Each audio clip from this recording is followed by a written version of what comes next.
நேபாளத்தில் நிகழ்ந்த பேருந்து விபத்தில் தமிழர்கள் 7 பேர் பலியாகியிருக்கக்கூடிய அதிர்ச்சி நிகழ்வு தற்போது அண்மை செய்தியாய் பார்த்து வருகிறோம்.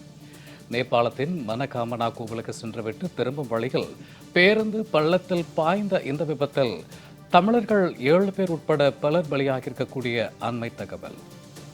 தமிழகத்தில் இருந்து ஆன்மீக சுற்றுலா சென்றவர்களில் 7 பேர் உயிரிழந்த சோகம் தற்போது அரங்கேறிருக்கக்கூடிய அதிர்ச்சி நிகழ்வு பற்றிய அண்மை செய்தியை பார்த்து வருகிறோம்.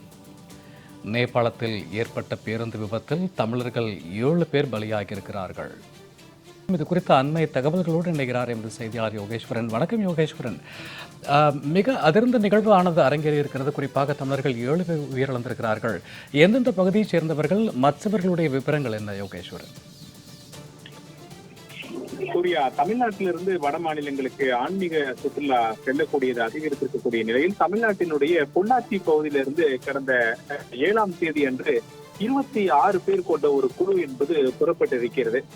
இதுல தமிழ்நாட்டிலிருந்து பொள்ளாச்சியிலிருந்து புறப்பட்ட இந்த குழுவுல தேவகோட்டை, சென்னை உள்ளிட்ட பல்வேறு பகுதிகளை சேர்ந்தவர்கள் சேர்ந்து இந்த ஆன்மீக சுற்றுலா சென்ற நிலையில முதல்ல அலகாபாத், அயோத்தி உள்ளிட்ட இடங்களுக்கெல்லாம் சென்று விட்டு நேபாள நாட்டில் இருக்கக்கூடிய பிரசித்தி பெற்ற மனாகாம்னா கோவிலுக்கு சென்றிருக்கிறார்கள். இது நேபாளத்தினுடைய காத்மண்டு நகர்ல இருந்து தெற்கே 120 கிலோமீட்டர் தொலைவில் அமைந்திருக்கக்கூடிய ஒரு பிரசித்தி பெற்ற கோவில்.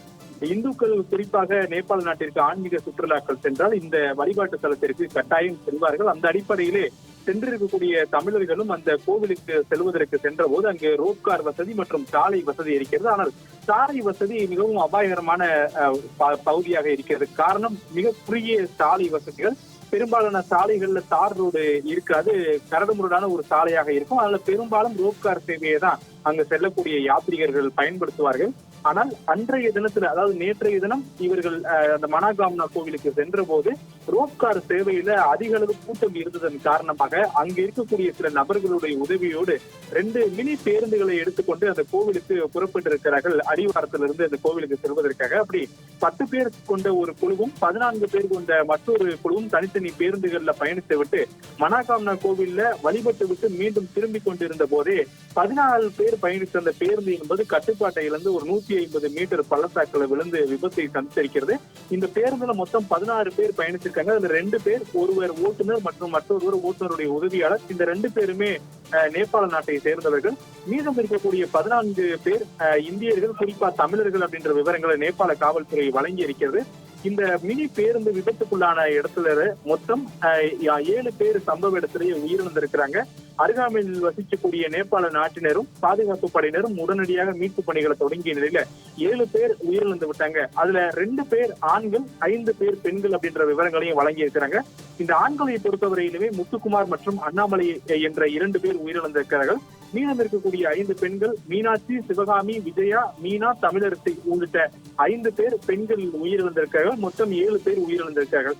மீதம் இருக்கக்கூடிய 9 பேரை படுகாயங்களோடு மீட்கப்பட்டு சித்துவானில் இருக்கக்கூடிய அரசு மருத்துவக் கல்லூரி மருத்துவமனையில மேல் சிகிச்சைக்காக அனுமதிக்கப்பட்டிருக்கக்கூடிய நிலையில இன்னொரு வாகனத்துல வந்த 10 தமிழர்கள் அவர்களோடு உதவிக்காக அங்கு இருக்கிறார்கள். தமிழக அரசு உதவி புரிய வேண்டும், இங்கு சிக்கி தவிக்கிறோம், உடல்களை இங்கிருந்து தமிழ்நாட்டிற்கு கொண்டு வருவதற்கும் அதே நேரத்தில் தங்களை இங்கிருந்து பாதுகாப்பாக தமிழ்நாட்டிற்கு அழைத்து செல்வதற்கும் தமிழ்நாடு அரசு உதவி செய்ய வேண்டும் என்று அவர்கள் கோரிக்கையை வைத்து தற்போது இந்த வீடியோ என்பதையும் வெளியிட்டிருக்காங்க. அதே நேரத்துல நேபாள நாட்டிற்கு ஆன்மீக சுற்றுலா சென்று திரும்பிய போது 7 தமிழர்கள் சாலை விபத்தில் சிக்கி உயிரிழந்திருப்பது பெரும் ஒரு துயரத்தை ஏற்படுத்தி இருக்கிறது. அங்கு இருக்கக்கூடியவர்களும் நிலைமை புரியாமல் உடனடியாக தமிழக அரசு தங்களுக்கு தேவையான உதவிகளை செய்ய வேண்டும். நேற்றைய தினம் இந்த சாலை விபத்து ஏற்பட்டது இப்போது வரை ஒப்படைக்கப்படவில்லை.